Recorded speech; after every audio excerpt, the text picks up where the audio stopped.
Joan. Yes. I don't know if you've ever noticed, but when you have a daycare kind of a situation, Yeah. what kind of people typically work in daycares? Usually they're women. Women, yeah. Young women. Oh, did I do something wrong? You know what? It's okay. Don't worry about it. I knocked my TV thing off of the thing. Did you shank something? I did. I don't know how I did it, but whatever. All right, so we've got audio, which is fine. So Nick Shirley's new video. Yeah. Where he shows up at one of these Somali daycare places. Yeah. And you don't have some, demure women who you would think would be, watching a bunch of precious little children. Oh, no. You have a bunch of men. Yes, Get out. Okay, listen. Storming out of the building. This is Hear each other, okay? What are you looking for? We don't care what you do on the parking lot. Go this side.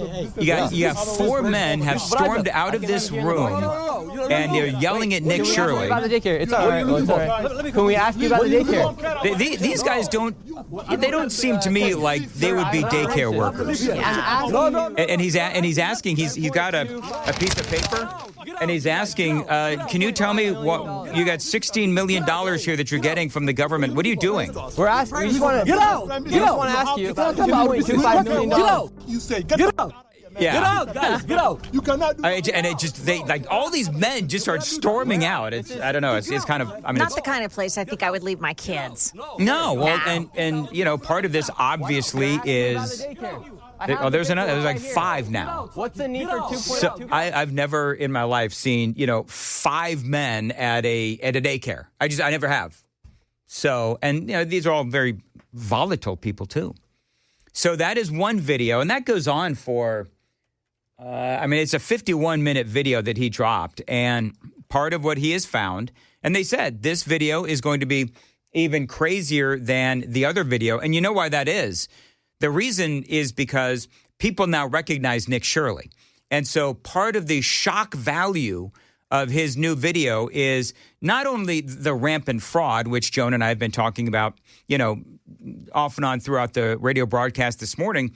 The new video shows these, and we just talked about it with Matthew Hurt, actually, where you've got these non-emergency medical transportation companies that they only exist on paper. There's no vans. And if they do have vans, guess what, Joan? They're buried in snow. In other words, they're not taking anybody anywhere. So I saw part of that video, and David is with Nick Shirley. Yeah. And he says, I've been keeping track, and I have photos that I took every single day of these vans, and they haven't moved in 8 months. Right. Honestly. Yet they're getting millions and millions of dollars. And they're time-stamped pictures. So you can't, you can't get around this, people. It's the craziest thing. Joan. Not even just the timestamp. Now stuff is the metadata. Yeah. Will show you the location, yes. all the pinpoints of where it was on the map. Yeah. And nobody, but see, nobody in that community wants to answer for any of this. You know what it is, Joan? It's because they're Muslim. This has nothing to do with race. This is fraud. It's fraud. This absolutely has to do with us being Muslim. No. That's what it is. All right, and us being from Africa. That's what it is. Constitutional argument. If you don't want us here, change the freedom of religion. Say, listen, you don't want Muslims in this country anymore. You see what he's doing? Yeah. You don't want Muslims in this country anymore. Fraud. When I go onto your comments, We could actually talk about that, but whatever. people that say we do not want Muslims here, kick every single Muslim in Minnesota out of Minnesota. That's a comment. You're preparing for the Somali community to maybe be taken to concentration camps. Stop it. Whatever. What an idiot. But you know what? But see, they're learning from Democrats, of course.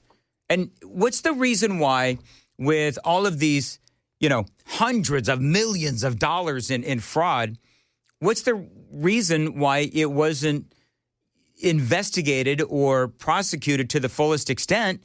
And why is it that Tim Walz and the Attorney General Keith Ellison allowed this to continue? Well, for political reasons, obviously, as we've all been talking about, but also because they use the threat of being called a racist against people that are that are asking the questions, like Nick Shirley, just like that dude right there, where you're doing this because we're Muslim. No, dude, we're doing this because that community is showing proof, evidence, actual evidence of massive, rampant fraud. And it's one story after another. And you're taking our money to do it. It's our taxpayer money. You come to this country and take our money. Yeah. But they no shame. None at all. There is, old man brain. Entitled. They have this entitled mentality about them that, are indicated in this video. And here's part of what I would say, because you got everybody, not all Somalis. Okay, whatever.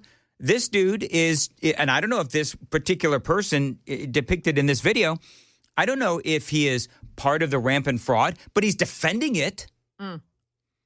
So I think that is a legit question to ask. Okay, so if you are not directly involved in the fraud, okay, fine, good on you. But here's some more questions for you. Do you denounce the fraud? Does the fraud concern you? That's number one. Number two, if you're part of this community, are you on the government dole? Did you come here to America to effectively live off the generosity of the American people? Because as I was talking about with Jonathan Fahey and Matthew Hurt, 80% of this community is on some sort of government benefit. So it's not just about the fraud. It's about everything. It's about them getting all of these benefits legally. And we should expect more from these people that come into our country. And they wanted, used to be, they wanted to take part in the American dream. The American dream apparently has changed from wanting to go out, earn a living, learn the language, become an American, own a home, and all that kind of stuff. The American dream has now changed into how much money can I rip off from the American people? That's what the new American dream is to these Somalians. Hey, Sam, that's a promo cut right there. Can you just clip that? That was a promo cut. All right. Where the program director, Joan, is bugging us for promo cuts. And it's like, we say so much every day. I know, right? And then usually they get like goofy things that you said to me. Something like completely out of context and make no sense. Yeah. No offense to anybody who's might be listening. Jesse Joan. Waters had some highlights from it, and David, one of the investigators into this stuff, have you heard from him about how many of these businesses exist just for the cars? No, I've got another one. So go ahead. You want to play it? My research has shown that there are about 1,020 such companies in Minnesota, and more than 90% of them are Somali-owned. A lot of these companies, their address is an apartment, some are in a house, some are in a convenience store, some of them in a vacant building. There's no signage, there's nobody there. Shirley and his deputies say these transportation companies are ripe for the picking. Yep. He's right. It's the numbers are mind-boggling. And here's the other thing to think about. This is only Minnesota. So how many other cities or states are, rampantly fraudulent? Speaking of David Hoke, is it Hoke, Sam? Is it Hoke? I think it's Hoke. Nobody says his last name. I think one of the reasons. I know. Isn't it funny? We all just say David, and we all know who it is. Yeah, we do. But so David, the guy who's been doing, as Matthew Hurt said, yeoman's work in documenting all of this. There's so many different ways that these companies are fraudulent. So here's another one. I was talking about this earlier. I sort of teased this. But this is David, and it is another fraud scheme where in Minneapolis, you have all of these Somali people who suddenly, when they go to the doctor, they suddenly don't remember how to speak English and they need an interpreter, courtesy of the American government. Listen to this. When a Somali goes to the doctor, magically, they forgot how to speak English, so they need an interpreter there. So the county brings in an interpreter at $100 an hour, minimum 8 hours, to interpret what the doctor is telling the patient. For one doctor visit, $100 an hour, 8 hours minimum for one doctor's visit. Now, listen, I know that times can be, long in the doctor's office, but are you kidding me? Nobody questions that at all in Minnesota? 8 hours as a minimum. I mean, I don't even know. You don't get lawyers or plumbers. Nobody gets an 8-hour minimum. This is insanity. And again, the whole point is nobody's questioning this. David has, but nobody wanted to listen to him.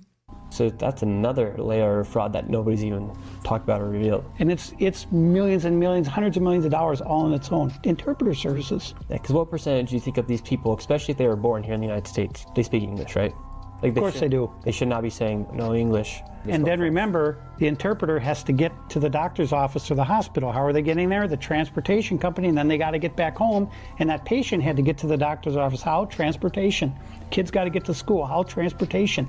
That's why I said the transportation is the hub of, really, I think, all of this. So basically what we're talking about between all these fraudulent businesses, the daycare, the autism centers, the adult daycare, the home services, and then the transportation, and then on top of that you have it looped in with them going eventually to the doctors for translators to be paid by the state. That's exactly what's happening, yes. Unbelievable. All that money, what could our veterans do with that money? What could we as a nation do with that money? And again, we're only talking about one city.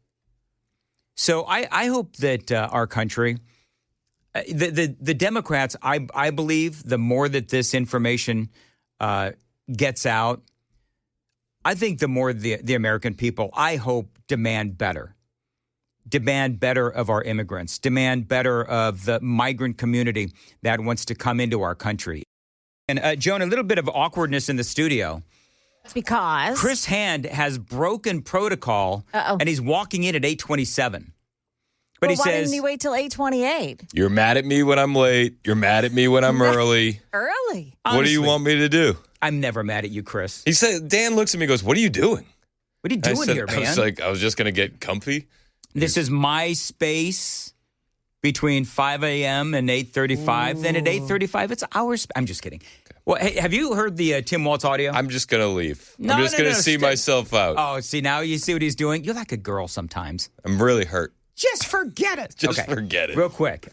Tim Waltz, did you see his primetime thing yesterday? I did. Did you see the technical difficulties they had on launch? Yeah. You know, we'll play the technical difficulties at 8:35. Also, some great audio from Tim Waltz on Bill and Hill not showing up. But this is Tim Waltz last night. Clearly, obviously, Joan, making this all about a person's skin color, right? Going door to door, ordering people to point out where their neighbors of color live. Is that what's happening? The ICE is going door to door and demanding to know where their neighbors of color live. I'm reasonably certain that's not happening, Sam. You're hiding the people of color in the basement, aren't you? Are they under the floorboards? That's exactly right. Are they hiding in the closet? Where are they? Pulling over people indiscriminately, including U.S. citizens, and demanding to see their papers.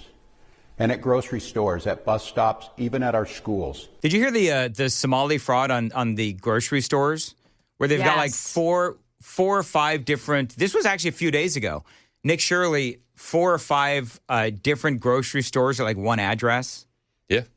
I mean, we know what they're doing because they caught them in Massachusetts with the Haitians. So they don't even have any groceries. Yeah. People are coming in and just trading, $2,000 worth of EBT for $1,000. How dude can say these things with a straight face? They're breaking windows, dragging pregnant women down the street, just plain grabbing Minnesotans and shoving them into unmarked vans. Are they doing that? Can you believe it? You know what the ICE agents say when they're dragging pregnant women? I've heard them. They shout 2 for 1. 2 for 1. That's what they shout. It's a horrible thing. We have to put an end to it. Did you see? Do you have this audio? Yeah, I got it all. All right, so I'm very excited. Well, I don't know if we're gonna laugh or if we're gonna get angry. It might be a mix of both. It could be a mix of both. Have you? So did you see the story? Well, we got to go to break. All right, we have a lot to do at 8:35. See, this is why I came in early, and we would have had more time had you not opened the break lambasting me for being early. That wasn't a break. That was a segment. A break is when we do commercials. Okay. A segment is when we do content. Okay. I still have to tell you these things? I like to call it a talk break, and the commercials are the stop set.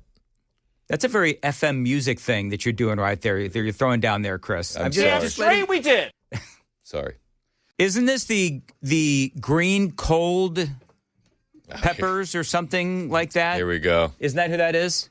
It's the spring onions. The spring onions. Yeah. Give it away now. See, I know this. Let's go. I did the hand thing too. The best part is on the YouTube stream, we can't play the music because of the the copywriting. So they got that without the addition of the music. Tim Waltz, jazz hands. Give it away.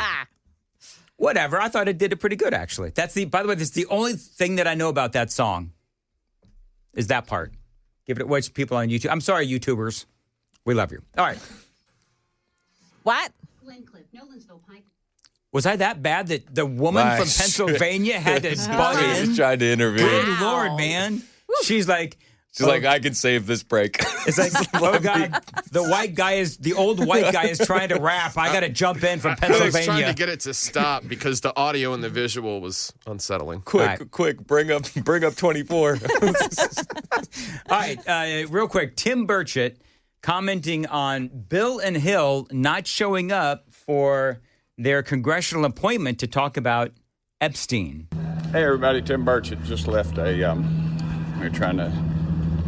subpoenaed Bill and Hillary Clinton on the Epstein situation. Of course, they no-showed. My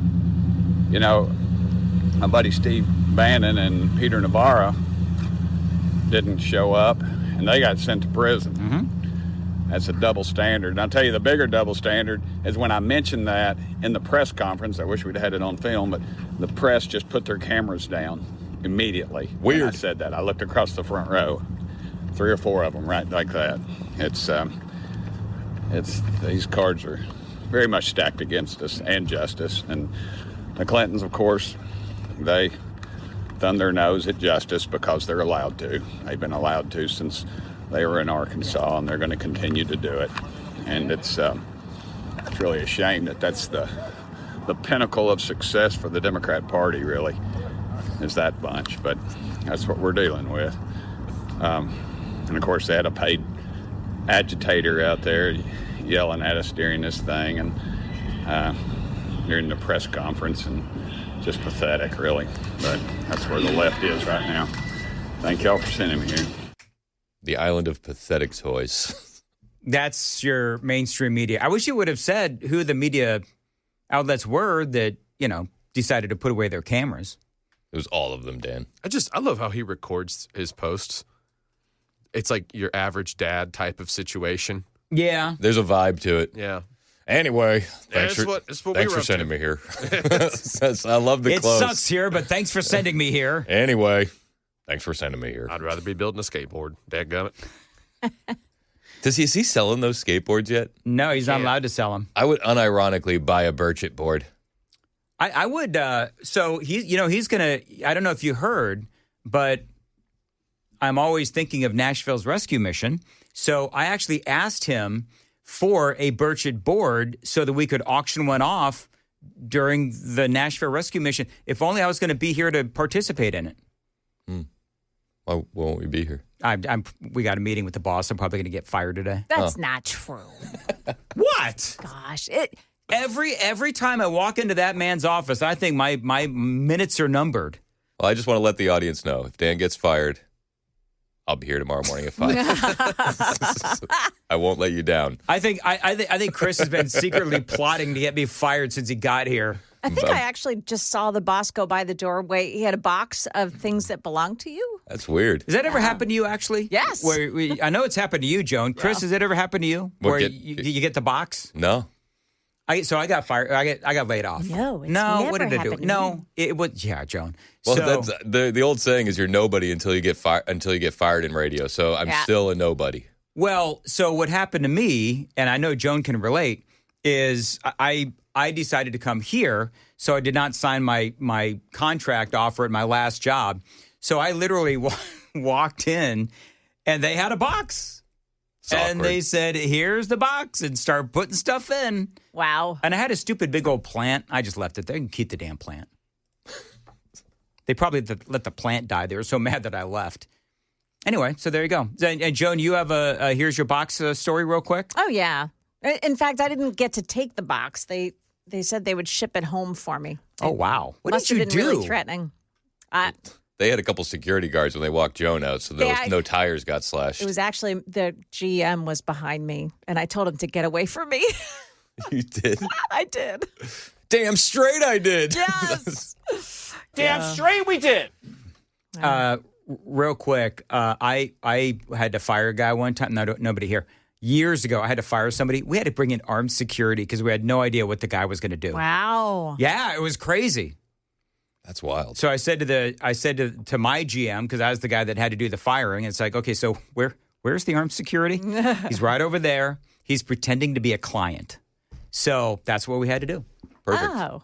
Luckily, the guy didn't do anything. He told me to plank off and he left. That's nice. I didn't care. That's a much better outcome than needing the armed security to step in. Hey, do you think Tim Waltz fired the guy that was handling his audio yesterday?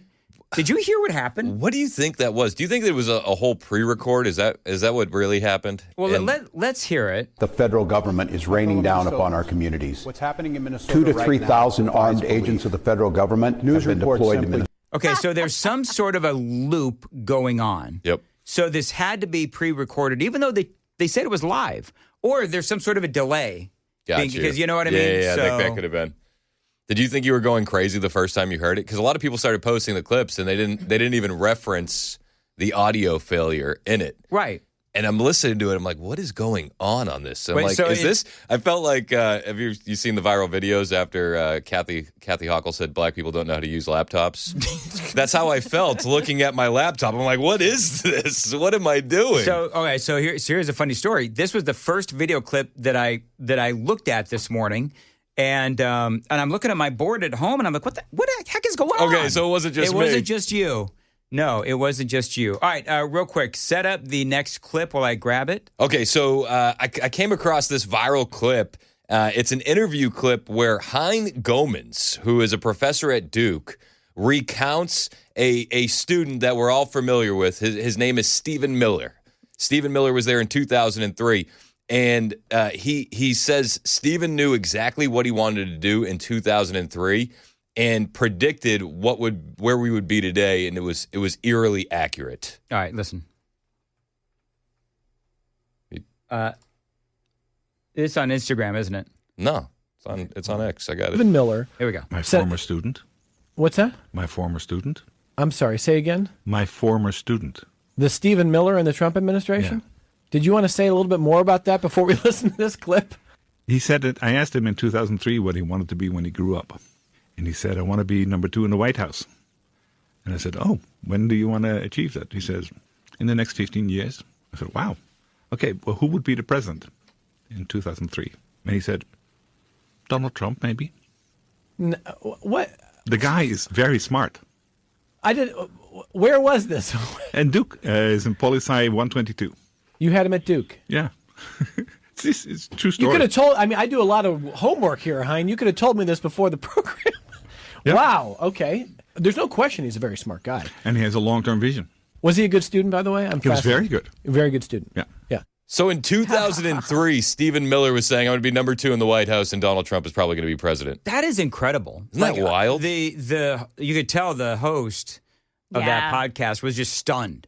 It's like, you couldn't have told me this in the pre so that we could talk about it? Flabbergasted. Didn't expect that coming at all. I think he felt broadsided. I'm not surprised that I think Stephen Miller is a very smart guy. Huge fan. Mean, yeah, I'm a huge fan of Stephen Miller's. I liked him in the first administration. Love him in this administration. I think we talked about this. Mm-hmm. I think he is okay. Who do you think is the better communicator? Joan, Sam, and Chris. Who do you think is the better communicator, J.D. Vance or Stephen Miller?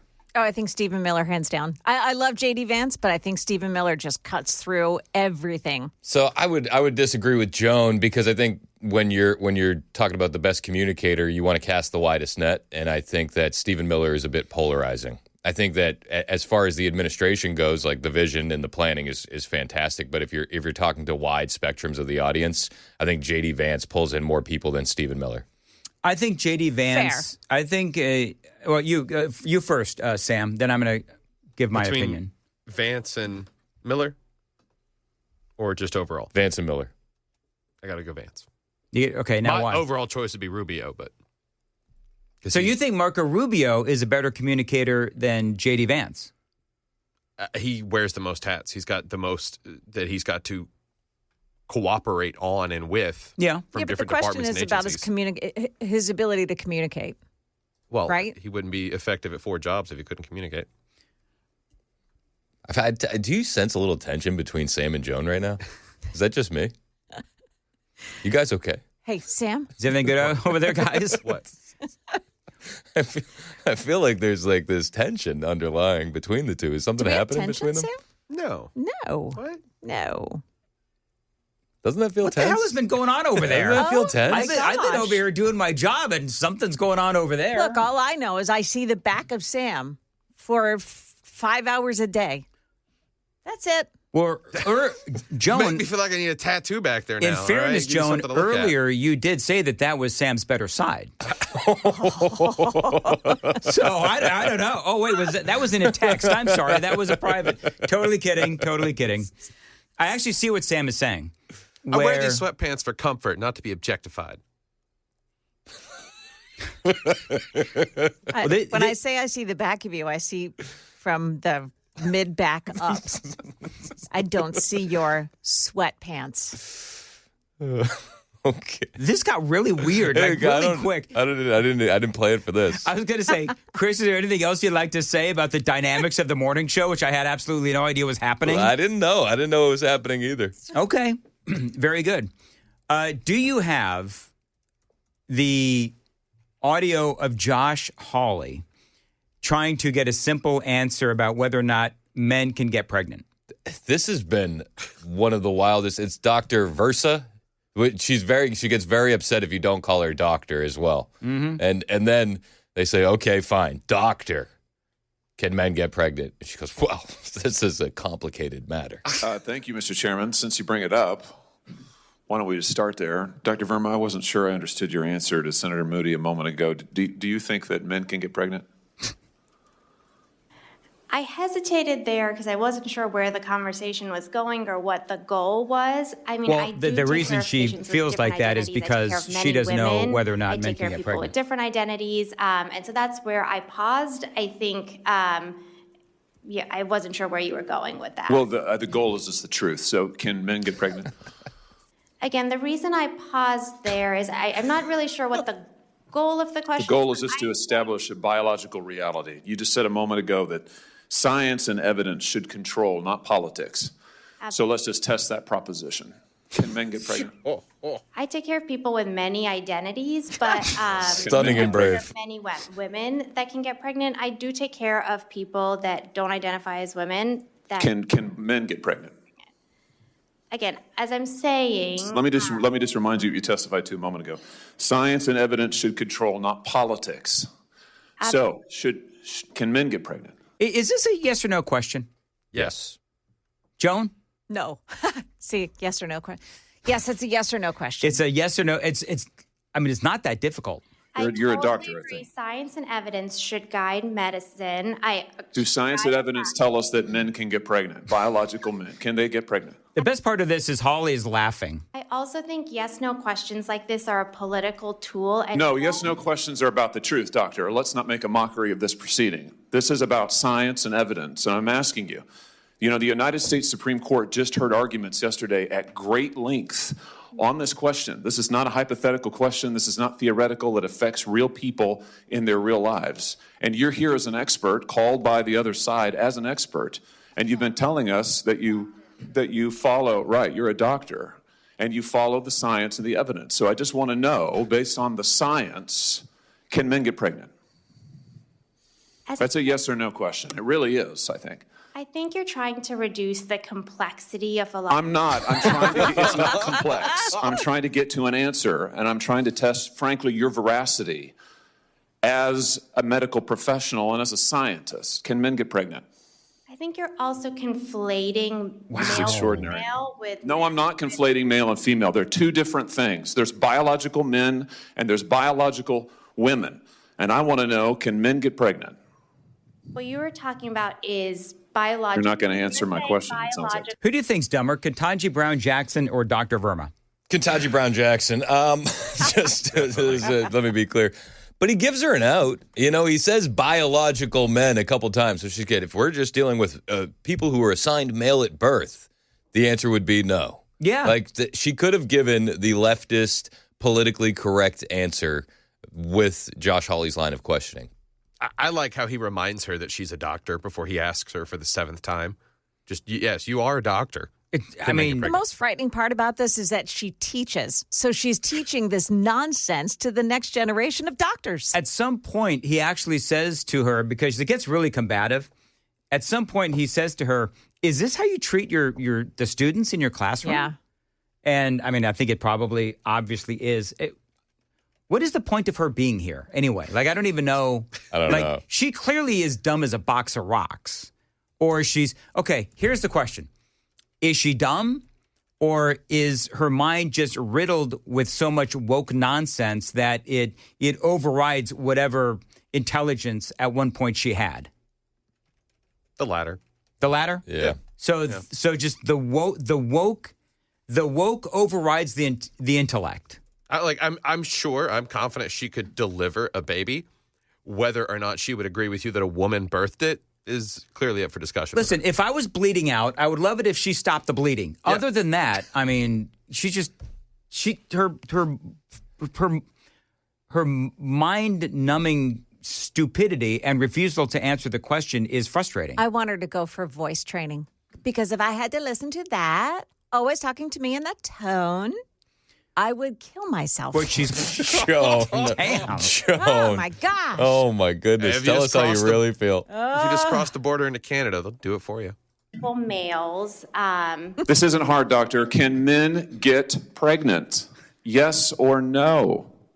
I would be more than happy to have a conversation with you that is not coming from a place of trying to be polarized and push. I'm not trying to be polarizing. I'm trying to ask. I think it is extraordinary that we are here in a hearing about science and about women. And for the record, it's women who get pregnant, not men. We are here about the safety of women and science that shows that this abortion drug causes adverse health events in 11% of cases. That's 22 times greater than the FDA. Does he ever get her to admit that no, men cannot get pregnant? Because I haven't heard this. If they were talking about the abortion drug, I wish he would have asked, is this drug effective for people who were born male? It's exactly right. So anyway, that's a lot of fun. One of those days, again, I didn't use all my show prep. It's just absolute absurdity and insanity from the left. All right, it is 8:54. Joan's got the news at 9. Joan. Yeah, coming up here on Super Talk 99.7, the Trump administration holding on to that position about Greenland. We've got more on that coming up at 9 on Super Talk 99.7 WTN. All right, thank you, Joan. And as far as Chris Hand's show coming up after the news at 9. We got another Minneapolis ICE shooting. You know about that. Do you know about the riots that were sparked? We'll talk about that as Donald Trump eyes the Insurrection Act. Plus, a new Nick Shirley video has dropped. This one is even wilder than the last one. Did you see, I played some audio earlier, but the one guy, it's because we're Muslim. Yeah. You don't like us because we're Muslim. The best part about that is he's talking with a black guy on the street, who's just an American guy. Yep. And he's like, I love what you guys are doing, exposing all the fraud. And then all of a sudden, out of nowhere, a Somali Lone Ranger appears. And he says, how dare you?